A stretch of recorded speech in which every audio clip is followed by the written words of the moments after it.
الحرامي ده عمل خطة علشان يسرق الست دي. رمى فلوس في الأرض واستخبى. الست ماشية في الشارع لقت الفلوس بتوطي علشان تجيب الفلوس، خطف الشنطة وجري. عامل دليفري كان بيوصل اوردر لواحدة ست. أول ما شاف الست بتستغيث وبتجري ورا الحرامي بيدي الأكل للست، فوقعت من إيده غصب عنه من غير ما ياخد باله، وفضل يجري ورا الحرامي. في الوقت ده الست اللي بتستلم الأوردر اتضايقت جدا. اتصلت بالشركة اللي بيشتغل فيها عامل التوصيل، وقالت لهم إن عامل التوصيل ده اتأخر عليها جدا نص ساعة، وأول ما جه رمالها الأكل ومشي وسابها. لازم يتخذوا إجراء معاه.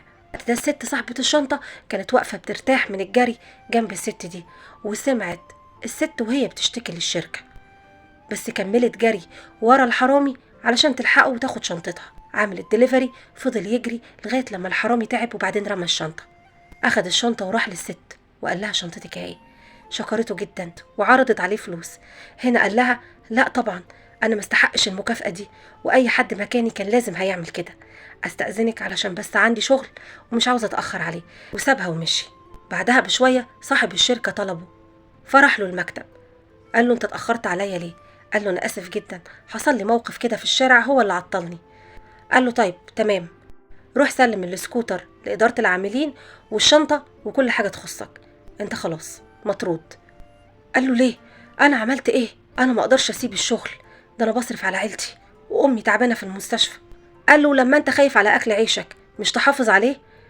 احنا هنا شركة خدمات، المفروض نوصل الخدمة لصاحبها ونسلم الحاجة لصاحبها في ايديه، مش نرميها له ونجري.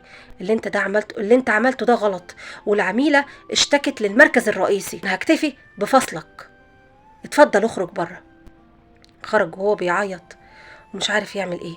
قعد على الرصيف، فجأة جاله تليفون المستشفى اللي فيها والدته بتتعالج، طالبين منه فلوس يا اما يجي يستلم والدته ويوقفوا العلاج.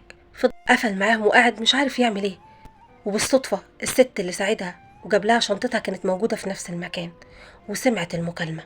قالت له انت زعلان ليه؟ حكى لها كل اللي حصل، وقال لها انه بيصرف على علاج والدته مش عارف يعمل ايه. قالت له انا اسفة، انا اللي كنت السبب في كل اللي حصل لك. قال لها انت مش السبب ولا حاجة، ولو شفت حد غيرك كنت هعمل نفس الموقف، انا اللي حظي مش كويس. قالت له انت حظك كويس جدا، انا عندي شركة وفي وظيفة عندي خالية، ايه رأيك تمسكها؟ قال لها يا ريت. قالت له وبخصوص علاج والدتك هيبقى على حساب الشركة. قال لها عرفت ازاي؟ قالت له انا سمعت المكالمة.